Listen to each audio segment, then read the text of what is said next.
So we're going to continue actually talking about stuff cells do. Today's lectures, at least the first part of it, is going to be about energy. So that's why I have this kind of picture of a green plug. It's about energy. So it's ultimately about what cells do, but it's really initially about energy and the forms energy is found in and how energy is converted, things like that.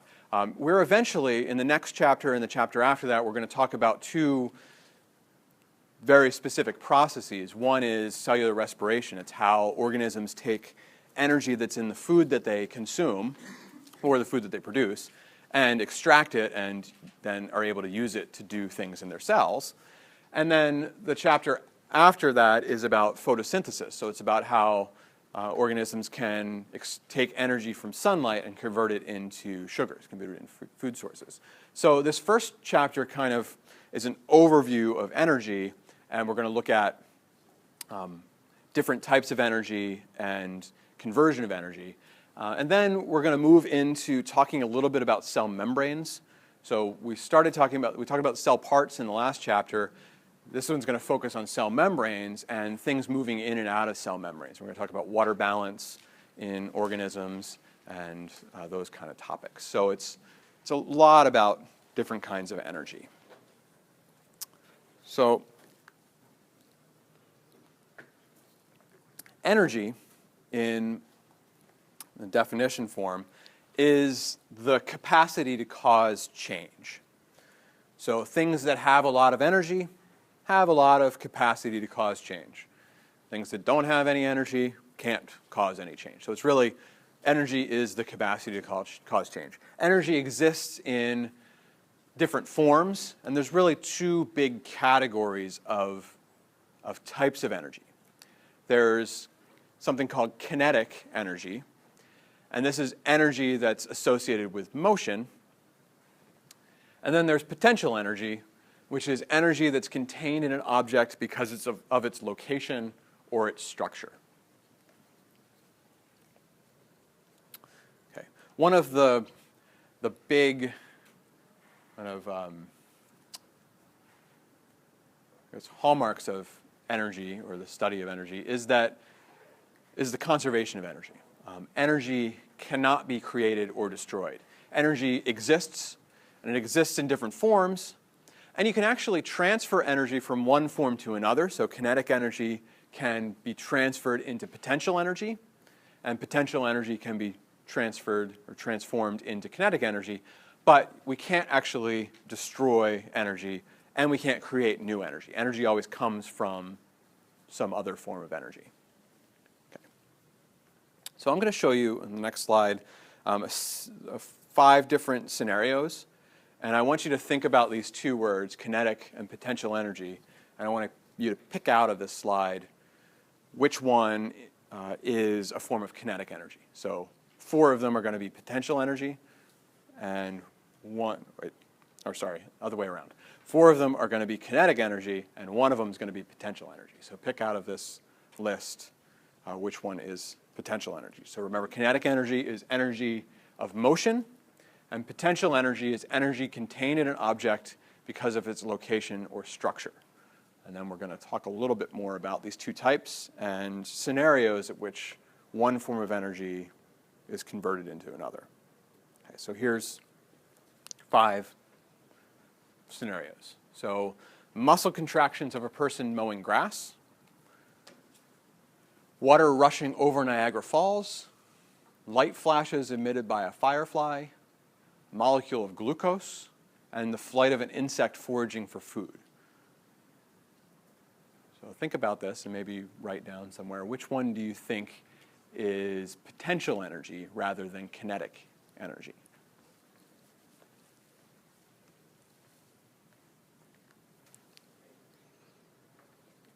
Okay, so let's go through them. A, the muscle contractions of a person mowing grass. Is this kinetic or potential?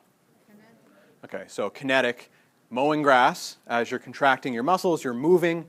It's energy of motion. That's kinetic energy. Right? water rushing over Niagara Falls, is that kinetic or potential? All right. So why do you say potential?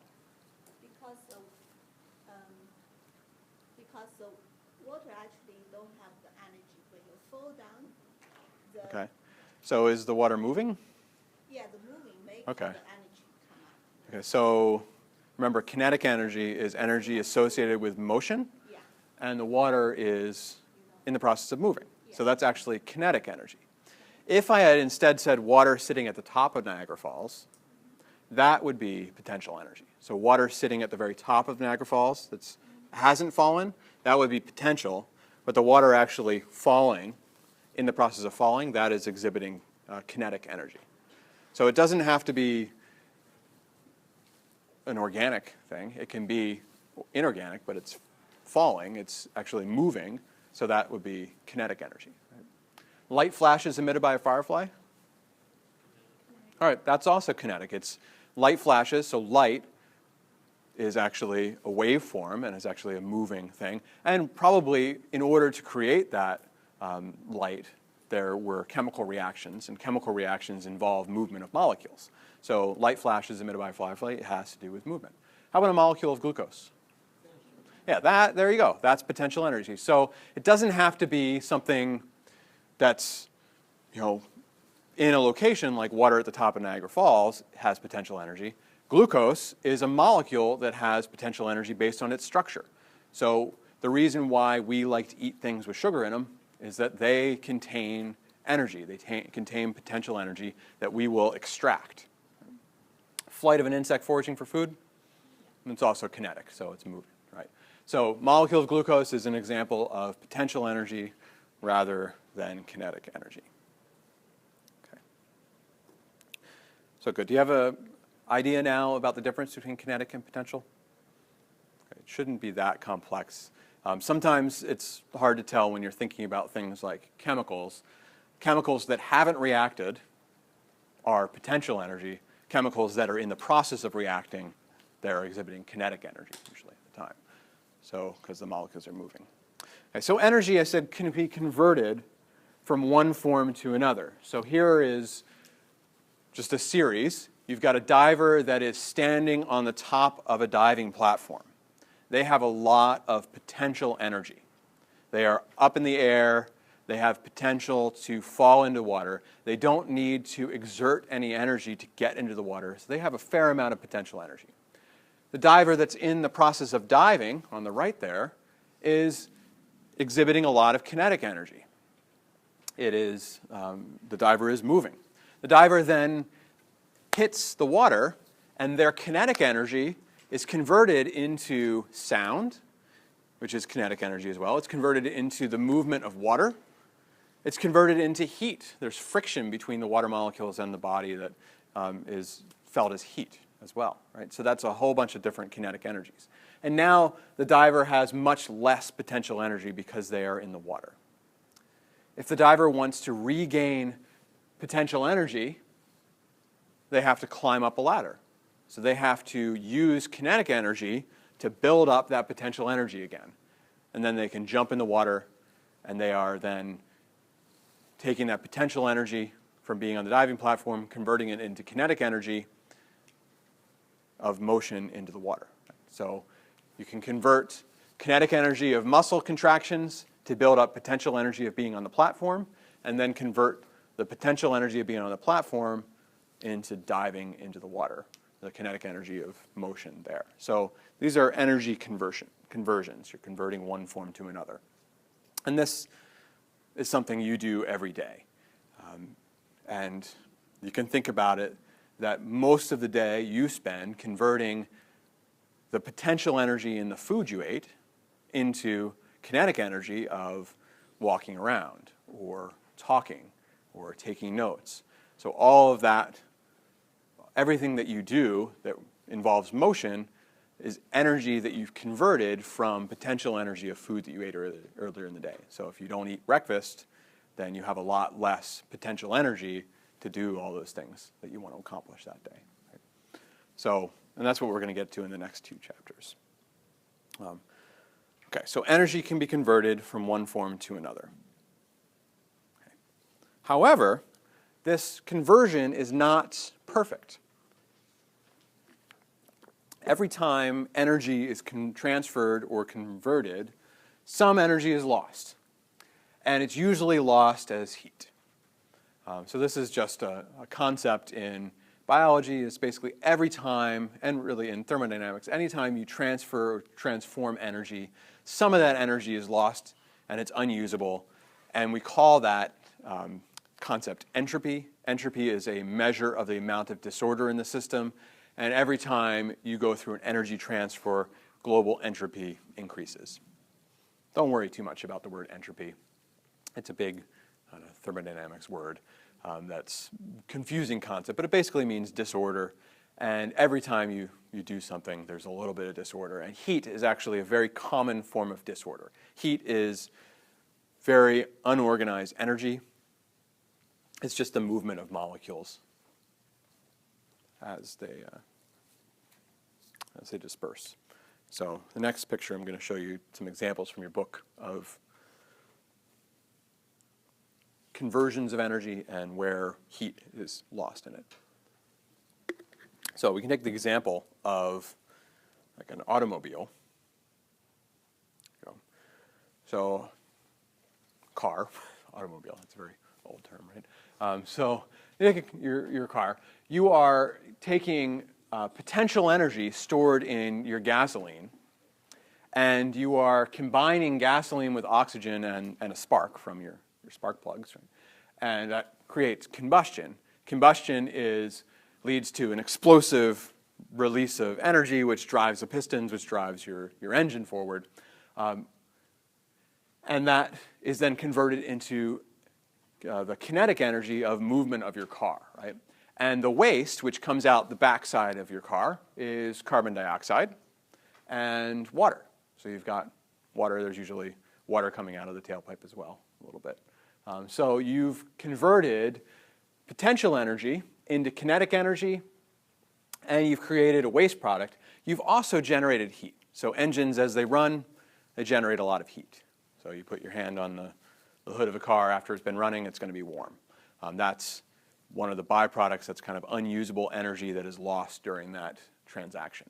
Same thing happens in cells.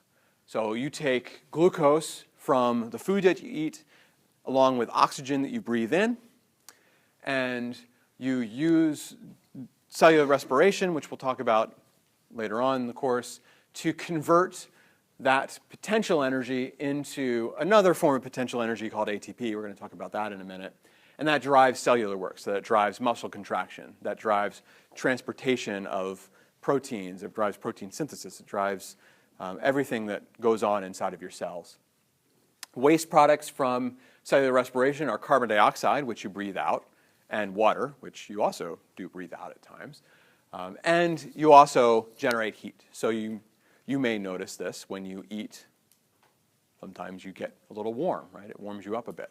Also, if you do more cellular respiration, you warm up a bit. So if you go for a run, you're converting a lot of your glucose into kinetic energy, and you're generating a lot of heat. And so you start to sweat more. You start to get really hot. So heat is often a byproduct of cellular respiration. Okay, so food that we eat, kind of the take-home message from this, the food that we eat, glucose, and other molecules, other biomolecules, lipids and proteins as well, are potential energies. And if you've seen on packaging of food the word calorie, calorie is a measure of potential energy. Right? So food that has more calories in it contains more potential energy. So something like a cheeseburger, which has, according to this graph, 295 calories. Those are actually kilocalories. They're pretty, the calorie with a capital C is actually a kilocalorie. It's 1,000 calories. So that is that much potential energy that you can then convert into cellular work. So you can convert it into muscle contractions for you to run. You can convert it into other things as well. So running for 7 minutes consumes 979 calories. So, one method of weight loss is just to count your calories. Count how many calories you put in your body, and then count how many calories you expend through daily activities. Just sitting and writing burns 28 calories per hour. So you right now are burning a few calories. You'd be burning a lot more calories if you were running around the classroom taking notes, right? So there are a certain number of calories that even if you don't do anything in your day, you're going to need. But the more active you are, the more you require, more kinetic energy you require, the higher your calorie use. If your calorie use equals your calorie intake, you're going to stay the same weight.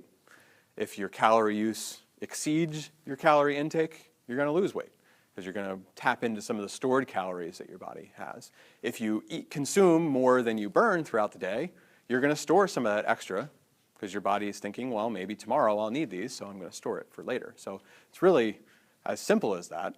Things get much more complex when you try to do it and not go insane, not starve yourself, things like that. But that's the idea here, is that the reason why we eat food is because there's potential energy in them, and we need to convert that potential energy into kinetic energy of things that we do throughout our life. So dancing, swimming, walking, playing the piano, driving a car, sitting, things like that, talking.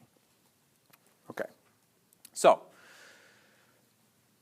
organisms, like us, need to be able to convert energy from our food into energy of motion to do the stuff we want to do with our lives, right? So how do we do that? That's really what we're going to get into in the next chapter. But a big part of that is this molecule here, ATP. And so I would like you to know what ATP is.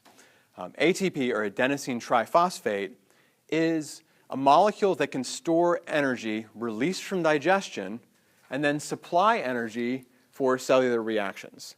So I think of ATP as a battery. So if those of you that have phones,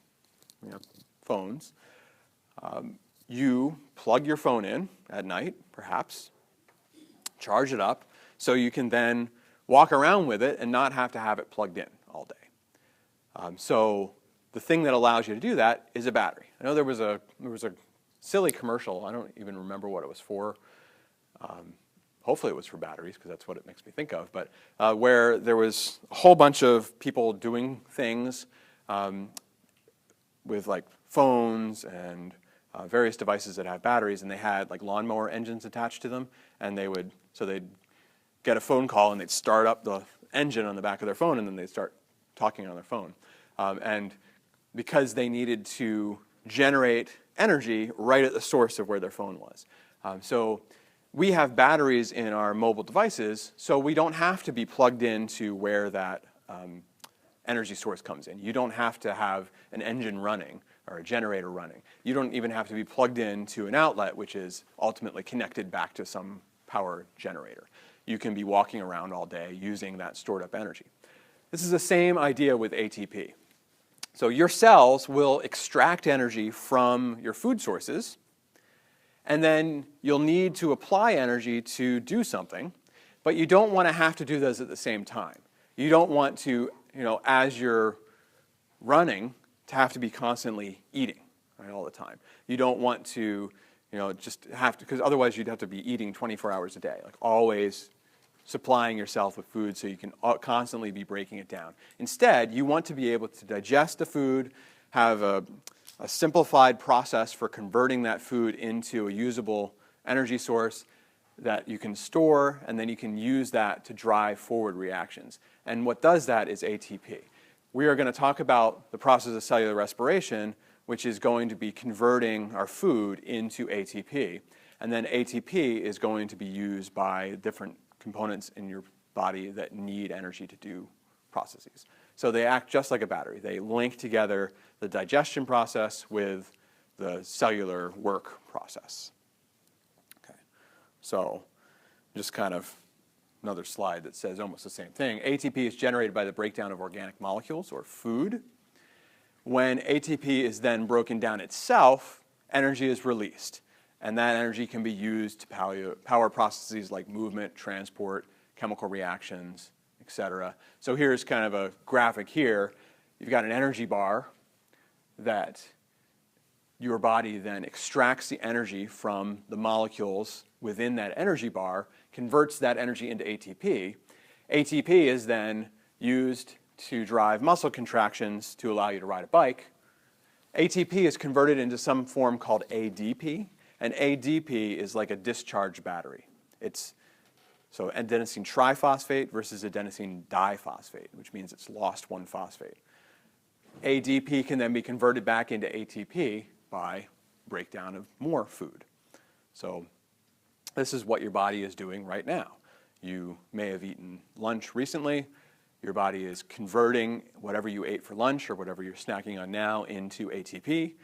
Then, when it needs energy to perform a task, it's going to send that ATP to drive that task forward. Okay, does this? It's pretty quick. So if I eat something now, Well, it depends on what you eat too. There are certain biomolecules that are easier to get fuel out of. So simple sugars, very, very easy to get fuel out of, but you're going to burn it through it very quickly. So if you just ate a lot of candy, you'd have energy immediately, but it's not going to last for a long time. Whereas if you eat something a little more complex, it's going to take your body a little bit longer to get the energy out of it, but it's going to be slowly extracting energy over a longer time period. So you probably won't burn through it as fast. Yep. what about like caffeine? Yeah, those, caffeine, again, like those are, they're sources of energy. They are of different kinds. There are different... Is it like burn down fast, or like, is it like fast like simple sugars, or is it like... Yeah, it's something that activates a lot of these pathways, it's from my understanding. Things like what I'm thinking of is that 5-hour energy that says 0 calories. Yeah. So anything that says 0 calories on it has no kind of real fuel involved in it. But what those things do is they speed up other reactions. So you can't survive just on that. Because what it's doing is it's helping your body burn through fuel that you've already consumed earlier faster. It's helping you extract energy from food that you ate earlier the day and convert it into usable energy of ATP. So, and caffeine helps do that as well. It kind of speeds up processes that are already in process. Yeah. So that's kind of what those things do. But really, if you had a 0-calorie diet, you would die pretty quick. You need something in your diet. There are lots of 0-calorie things, which are mostly just undigestible fuel. So like, is that like Coke Zero, things like that have these 0-calorie sweeteners. All that is it's something that tastes sweet to you, but you can't digest. So you can't release the potential energy. So there is energy in them, but your body can't extract it at all. So it just goes right through your body and doesn't do anything. But it does have caffeine, so it will help you burn through the breakfast you ate or something like that, right? All right, and we'll get more into detail of this, not excessively, but a little more into detail when we get to the cellular respiration chapter, because we'll talk a lot about this process of extracting ATP from food. Okay. So this next slide is just where is ATP used? Well, it's used all over the place. The top one is an example of what happens in muscle tissue. So there are these things called motor proteins. Motor proteins actually have these little arms on them, and they pull on neighboring proteins that are more structural proteins. And what's happening in your muscles is you actually have these motor proteins and these structural proteins interspersed, and the motor proteins pull to cause contraction. It causes the kind of grains in your muscle to pull closer together. So when you're contracting a muscle, the reason why it bulges up is that the mass is all concentrated. It's being pulled inward. And that process requires ATP. So moving the motor protein requires ATP. Something we're going to talk about a little bit later today is transport across a membrane. There's times when transport across a membrane requires energy, and that also is driven by ATP. And then there's just any kind of reaction where you're making a product that has more energy than you started with, you're going to require ATP. So ATP is going to drive some chemical reactions to go forward that would not have gone forward anyway. Okay. All right, so that's the basis of that aspect of energy. So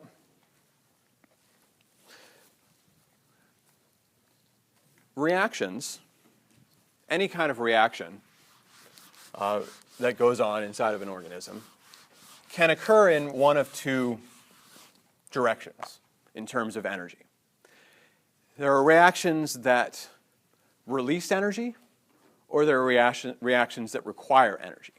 So what this graph is it's kind of a simplified, what's called a free energy diagram, and energy is on the left side there. There's, I should use a darker marker.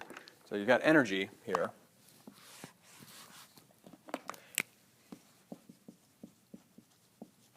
And then this kind of axis is the course of the reaction, but it also might just be time. But it's really the reaction progress. If you're going from a state where the energy of what you start with is really low, and the energy of the product that you make is really high, this reaction is going to require energy input. So this might be, I'm in the pool, I want to get up to the diving platform, right? So in order to get from the pool to the diving platform, in the pool you have very low potential energy. On the diving platform you have very high potential energy. So what do you have to do to get up to the diving platform from the pool? All right, you have to use kinetic energy to climb up. So you have to actually input energy to climb up the ladder to get to the diving platform, right? So that would be one kind of reaction. It's a reaction that requires energy because the potential energy of what you end up with, or your product, so this would be your product, is higher than your reactant. So that's one type of reaction that could occur. The other type of reaction, again, you've got energy versus reaction. And then the other type is that your reactants are higher than your product. So this could be the opposite. You're standing on the diving platform. You've got a lot of potential energy. You jump and you fall into the pool. You've got a lot less potential energy there. Do you have to exert energy to get from the platform to the water? Let's ignore the jumping part of it. So in the process of falling from the platform to the water, do you actually exert energy? Do your muscles need to contract? They do. Let's just say, yeah. Is there a way that you can get into the water without exerting any energy? No? Well, let's ignore that first part. What I'm saying is ignore the part where you have to get off the diving platform into the air. So once you're in the air, do you exert any more energy to get in the water? Yep. How? No, it's got to collect some energy once you get there. All right, ignore that. Yeah. So, but you don't have to do any of that, right? You're getting really technical. All right, you're ruining my example, but you could just fall in, right? Yeah. Okay. Well, I'm working up to this, so you're getting ahead of me. But just the fact that nature of going from the platform to the water itself, you are losing potential energy. Your kinetic energy is coming from that stored up potential energy of being on the platform. You're not actually exerting energy, not in the way that you had to climb up the ladder, right?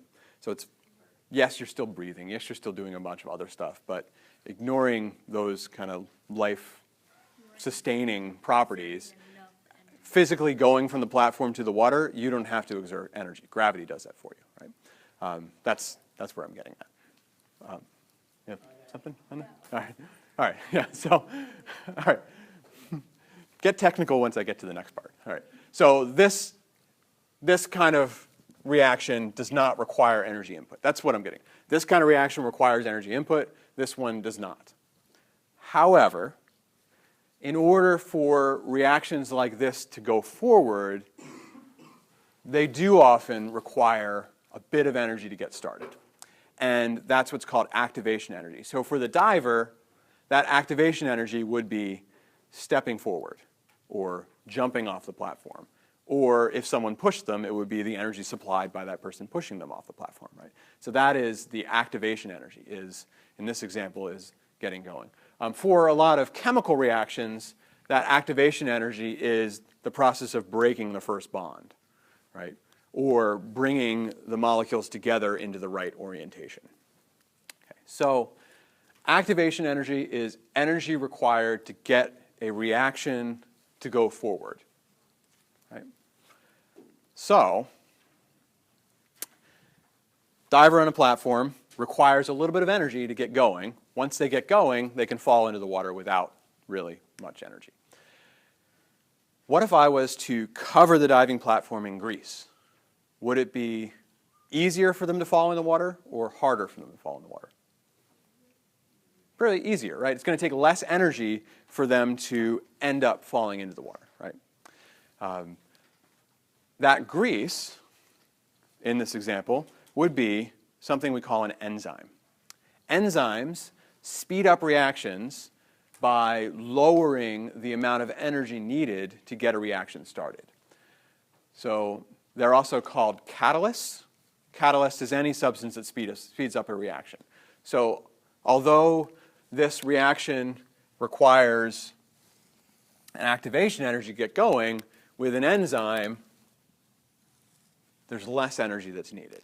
And in reactions, in chemical reactions in an organism, usually that activation energy is supplied by heat, just the energy from heat in a surrounding, which is why a lot of reactions tend to go forward more rapidly when they're warm than when they're cold, because movement of molecules is a little more rapid. But a lot of reactions won't go forward without the presence of an enzyme. So pretty much every reaction we're going to talk about for the rest of the course requires an enzyme to go forward. And one of the big ways that organisms can control which reactions occur and which reactions don't occur is by controlling the enzymes. So controlling where enzymes are found, producing enzymes at different times. An enzyme is a protein.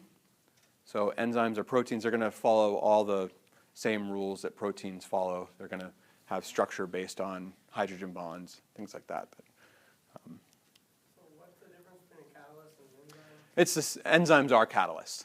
So I think, yeah, for the purpose of this course, they're the same.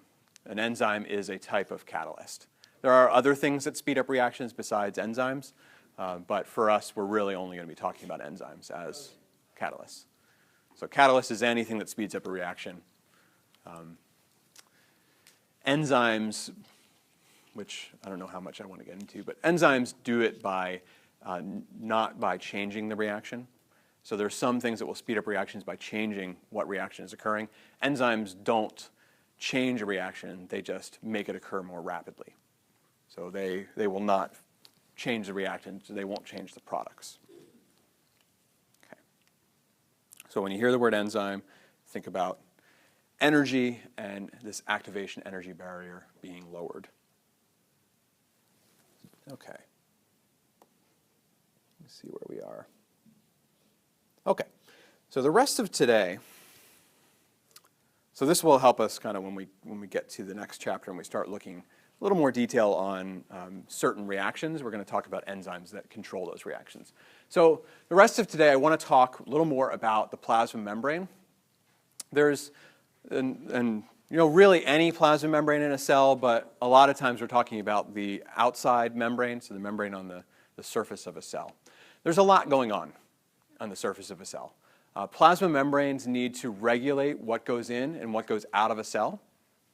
So as I said at the beginning of class here, which is something I should have gone over a little bit better in the cells chapter, plasma membranes are made of phospholipids. And phospholipids have tails, which are nonpolar. So this is nonpolar. And they have heads here that are polar. So, polarity, what does that mean? Yep, so when something's polar, it has slight negative and slight positive, partial positive, partial negative charges. So, this is going to act as a really good barrier to things that are polar. Because, let's imagine this. So if I have an ion, like sodium ion, so if I have Na+, and I'm trying to push Na+ through the plasma membrane, what's going to happen to Na+ when it gets here? What's it going to be attracted to? So it'll be attracted to anything that's negative, and if this is polar, this has a partial negative and a partial positive. So the sodium is going to be attracted there. So yes, there might be a partial negative here and a partial positive, but sodium's not going to be attracted there until it gets more than halfway across. So unless sodium can somehow force itself to get more than halfway through the barrier, it's going to be turned around and pulled up. So it's like if you have a balloon and you're trying to push it down in the water, it's going to constantly be popping back up to the surface, right? So it's the same idea. Anything that's polar is not going to be able to get very far, unless it comes out here with a lot of kinetic energy and it tries to force its way through that maybe it can go through to the other side. Most molecules are going to be turned around and pulled back out, right? So in order to allow things to go through a membrane, because we sometimes do want polar things to cross a membrane, we're going to need little tunnels for them to go through. And so in a few slides, we're going to talk about these things called transport proteins, which are going to allow molecules to move through the cell. Or move through the cell membrane. So membranes, very good barriers, preventing things that are polar from easily going through them. All right, so before we talk more about membranes specifically and how it interacts with molecules and how you can get things that you want to cross the membrane and how you can prevent things that you don't want crossing the membrane, I want to talk a little bit about diffusion, this concept of diffusion, so that we have a good understanding of this and the forces that drive things to cross barriers. So diffusion is simply the passive movement of molecules over time and the tendency of molecules to spread out into available space. So molecules move randomly. And let's imagine we have a clump of a lot of molecules in one spot. If these were to move randomly, say this one goes that way, that one goes that way,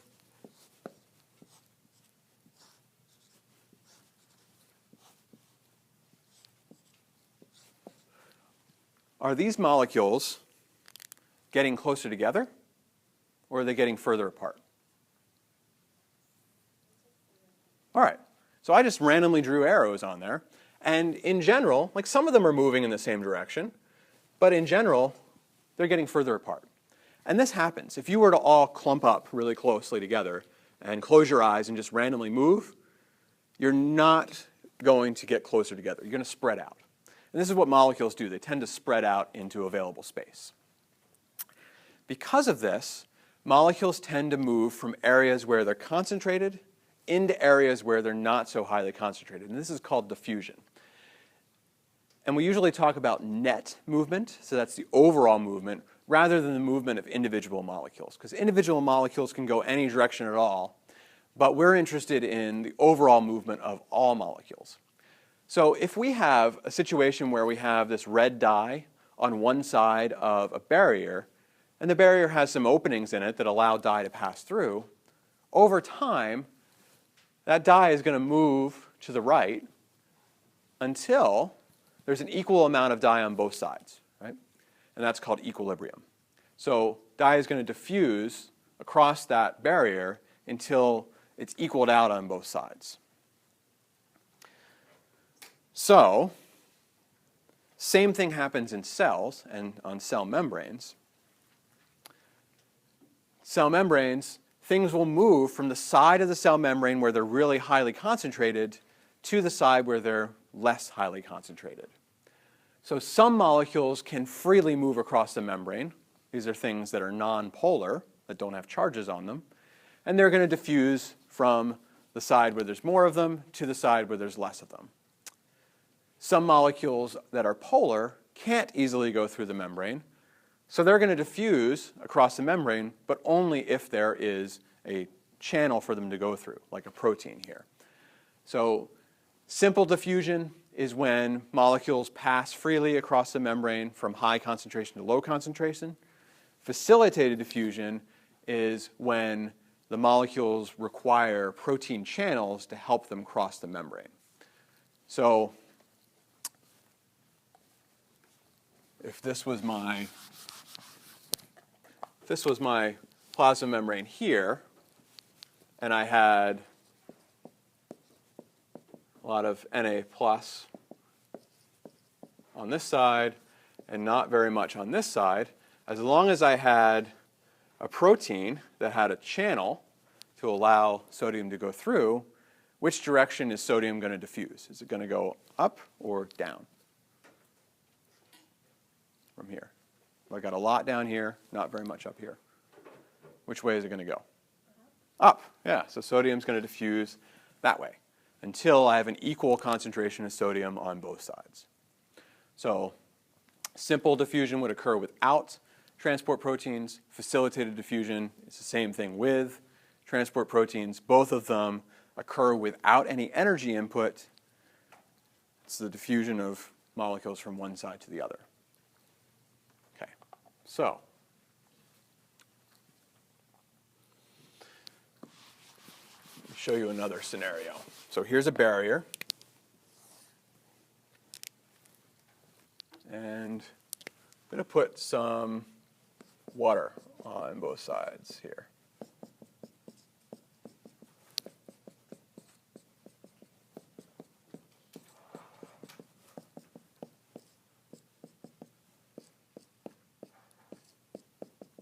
Okay, which direction is water going to diffuse if it's able to cross this barrier?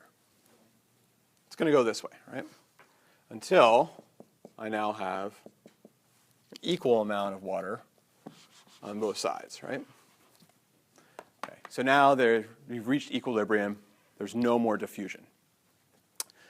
So now, let's say, instead of this barrier just allowing anything to cross, it's going to be selective about what it allows to cross. So it's going to allow water to cross freely, but it's not going to allow sodium to cross. And let me put a little bit of sodium in here.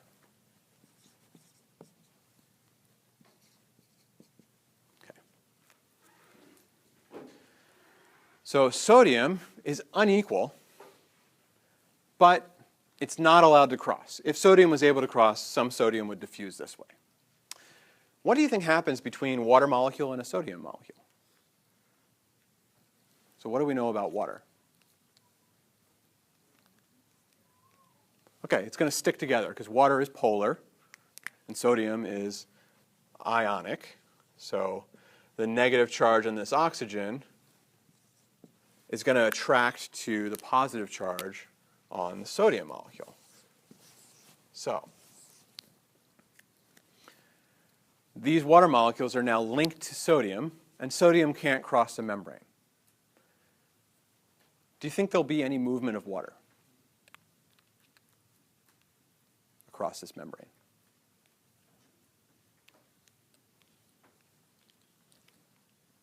So do we have an equal concentration of water that is freely able to cross this barrier? So are there any water molecules on this side that can cross the barrier now? No, these are all tied to sodium, and sodium's prevented from moving. How about on this side? I got two. So I might get water moving that direction, right? This process is something called osmosis. Osmosis is the movement of water across something called a semi-permeable membrane. So permeable means that it allows things to cross it. A semi-permeable membrane only allows some substances to cross freely. The solute is a substance that's dissolved in a liquid, and the solvent is a liquid the substance is dissolved in. Sometimes membranes will prevent the solute from crossing, but allow the solvent to cross. And that's what I had here. I allowed water to cross, but I did not allow sodium to cross. In this case, water is going to move across the membrane from the side with less solute to the side with more solute. Okay. So there's terms that we use for this. This side of the membrane that has less dissolved in it is called hypotonic. I think I have this in a future slide, but we'll get into this. And this side is called hypertonic. So I have hypotonic and hypertonic, and water is going to move from the hypotonic side to the hypertonic side. So here's just a diagram of this happening with sugar. So you've got a hypertonic side on the right there, which means it has more dissolved in it, and you've got a hypotonic side, which means it has less dissolved in it on the left. So water is going to move from the side with less solute to the side with more solute. And it'll keep moving until the solute concentration is equal. So as water moves from left to right, the solute on the left is becoming more concentrated, and the solute on the right is becoming less concentrated. And eventually they're going to be at equal concentrations, and it's going to equal out, right? Okay. So this is osmosis. Does this make sense? This is kind of a hard concept, but so this is why water moves, because there's less water attached to things. But really, if you can remember, water will move from the side with less dissolved solute to the side with more dissolved solute. That's going to help you. Yes? What is hyper and hypo? It's a measure of solute concentration, relative solute concentration. So the side with more solute or more stuff dissolved in it is called the hypertonic side. And the side with less dissolved solute or less stuff dissolved in the liquid is hypotonic. And water will always go from the hypotonic side to the hypertonic side. Okay.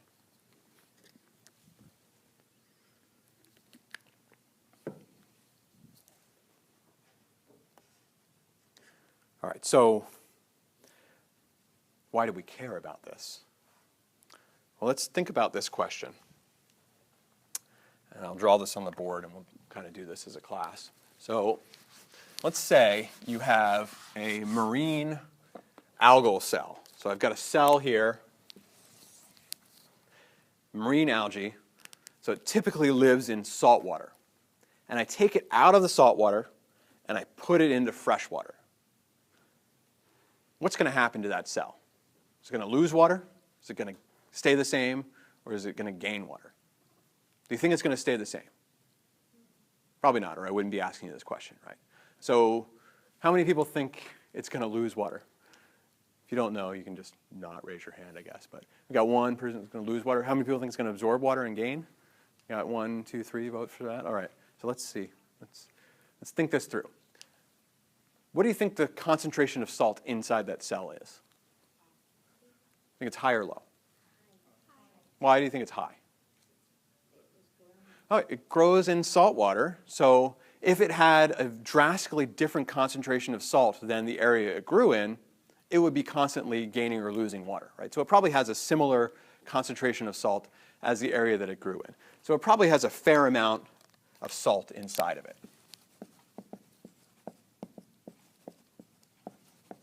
Okay, and I put it into fresh water. What's the concentration of salt in fresh water? Very low, almost none, right? Depending on if you filter it, then there shouldn't be any. But if you get like well water or something like that, it's probably higher. So there might be a little bit, right? So the inside of the cell, is it hypo or hypertonic? Hypertonic, right? It's got more. And the outside would be hypo. So which way does water go? In or out? Goes from the hypotonic side to the hypertonic side. So water is going to go in, right? So water will enter the cell, causing the cell to swell and burst. Right? This is why, if you work in a hospital, you do not give a patient an IV of fresh water. Anyone know what's in IV fluids? Normal saline, right? Normal saline is about 0.9% sodium chloride. It's not strong salt water, but it's a weak saltwater solution, right? Which is the same osmolarity, the same concentration as in your red blood cells. Because if you gave someone an IV of fresh water, what do you think is going to happen to the red blood cells? Yeah, they're going to absorb water and they're going to burst. Same thing, let's say you started drinking a ton of salt water. Or let's just say you watched the Super Bowl and you ate a ton of chips even. What's happening to your cells?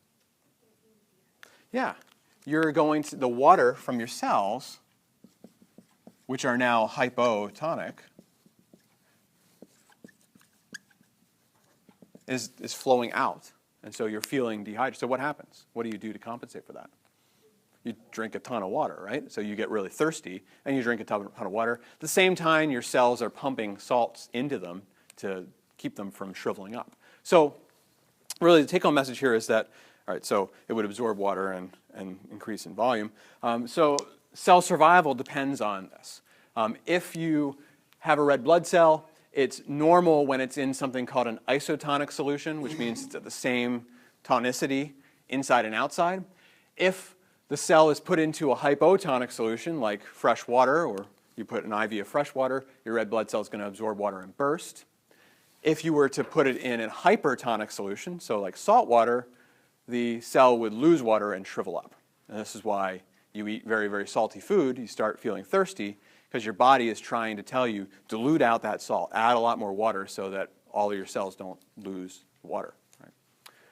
Plants are similar but a little bit different. They're actually very happy when they're in a hypotonic solution. So they'd rather you water them with fresh water than you water them with salt water or even normal saline. They will absorb that water, and they won't burst because they have a cell wall. The cell wall will prevent a plant from bursting. They'll just plump up and they'll actually stand upright.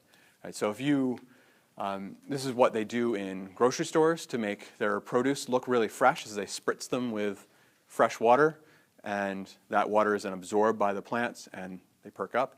If you have like celery or other vegetables that are getting kind of rubbery, you just can put them in some fresh water and they often will crisp up a little bit. So cells need to be able to prevent water loss. They also don't want to burst. So they need to be in an isotonic solution. Okay. So that's kind of the take-home message for that. Okay, so we've talked about diffusion. We've talked about osmosis. There is, I guess, really two more things that I want to talk about, which include movement of molecules across a membrane. Okay, does that all make sense for the most part? Okay, so if I gave you a scenario, you'd be able to tell me which direction the water might flow based on that. Might be a good thing to. So you're always going from the side with less dissolved in it to the side with more dissolved in it. Okay, so let's say I have a membrane here. So this is my cell membrane. And I have, again, I'm going to put a little bit of sodium there and a lot out here. So let's say again that I open up a channel and I allow sodium to freely cross the membrane. Which direction is it going to go? It's going to go down into the cell. Okay. What if I wanted to move this sodium out there? How do you think I'd do that? So if I open up a channel, it's not going to flow that way. It's going to flow the other way, right? So you can think about it this way. Let's say I have a dam. Here's a dam, there's a lot of water up here, and there's a stream down here. If I open up an opening here, water is going to just flow that way, right? How do you think I get water from here up to the top of the dam? You think of a way I could do that? Okay, well, a siphon itself by itself wouldn't work, but all right, you can use kinetic energy. You could fill a bucket with water and walk it up to the top, right? Or you could have a hose that goes there, but you'd need a pump, right? You need something that provides energy. So you'd need to actually pump it up to the top. So, same thing here. If I want to get sodium out of the cell, I'm going to have to pump it out. I'm going to have to use energy. And what is the form of energy that we have that we can use to do cellular work? Yeah, ATP. So I'm going to have to use ATP. This is a process called active transport. So moving molecules from a low to a high concentration requires energy, and that energy can be ATP. And you can use this thing, just a pump like this. Basically, that's what we call them. We call them pumps. They're going to pump molecules from the low concentration to the high concentration side. And this process builds potential energy. So I'm going to show you this next slide, an example of this that happens in your muscle cells, but, or not your muscles, in your neurons. So an example in the next slide is something that happens in your neurons. So this makes sense, though. If you want to move something from a low concentration to a high concentration, you need to supply it with energy. You need to pump it. Right? And that energy comes in the form of ATP. So here, this is from another textbook. This is something called the sodium-potassium pump, and it may be a little hard to see it right now. But so the bottom part there is the inside of the cell, the cytoplasm. The top part is the outside of the cell. If you look at the ratio of purple things to yellow things, there's a lot more purple outside of the cell, and there's a lot more yellow on the inside of the cell. Purple is sodium, the yellow is potassium. So this, what's called the sodium-potassium pump, is constantly pumping sodium out of the cell and pumping potassium into the cell. So you end up with a lot of sodium on the outside of the cell, like this, and a lot of potassium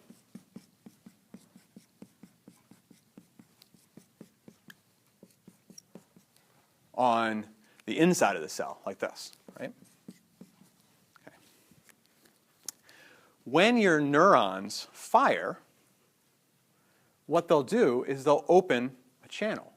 So there's something else going on here, but I don't want to dwell on it. You're actually causing a charge change here, too. You're pumping 3 sodiums out for every potassium that comes in. So you actually create a situation where the outside of the cell becomes positively charged and the inside becomes negatively charged. So when your cell wants to fire a neuron, it's going to open up sodium channels, and the sodium is going to diffuse in. Right? And as the sodium rushes into the cell, it's going to make the inside of the cell become positively charged and the outside become negatively charged, because you're rushing this positively charged ion into the cell. So it's going to change the charge on that surface. When it wants to stop firing, it opens up a potassium channel, and potassium rushes out. And that neutralizes out the cell again. And then your sodium-potassium pumps start up again. They pump sodium out, they pump potassium in. Right? And they're going to set up this differential again so they can fire again. So simply by doing this, you set up this great potential energy with sodium concentrated on one side, potassium on the other side, and then just by opening a channel, you can have those molecules rush from one side to the other and actually change the charge on the membrane. and this allows your neurons to fire very, very rapidly. Okay, so that's one use of this, but it's basically it's the same. This is active transport. In order to get sodium out and potassium in, you need to burn ATP. Okay, the last thing I want to talk about briefly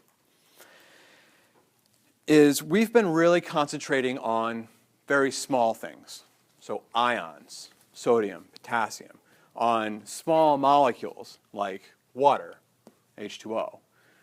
Same thing would work for things like oxygen or carbon dioxide, anything that's very small. What if you want to move really, really large things across the membrane, like carbohydrates, like large proteins, things like that? In order to do that, they won't move right through the membrane. They can't even move through channels in the membrane because the channels are too small. Instead, they're going to move through vesicles by a process either called endocytosis or exocytosis. So exocytosis is moving molecules out of a cell, and that's what's on the left here. So you've got the purple molecule surrounded by a vesicle. The vesicle is going to merge with the plasma membrane and release the purple molecules to the outside of the cell. Endocytosis is the opposite. It's moving molecules into a cell. The green molecules on the right coming in, the plasma membrane kind of folds around it and creates a vesicle, and then the vesicle enters the cell like that.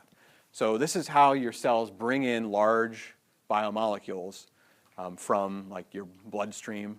So large things from your diet that you want to bring into your cell and break down inside your cell will come in through a vesicle. This vesicle could go to something like a lysosome, something we talked about in the cells chapter, and it could help break down that biomolecule a little bit more so that it's in a more usable form that can then be sent to your mitochondria to extract energy from it that way.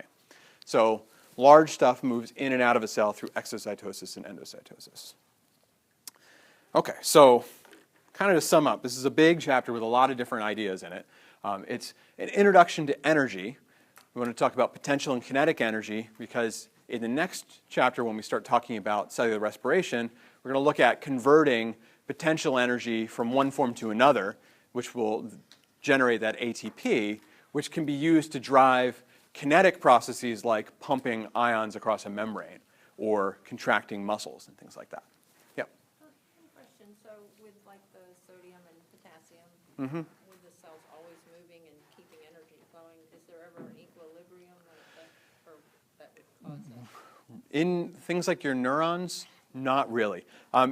For most processes in your cells, equilibrium will only occur when you're dead or when the cell's dead.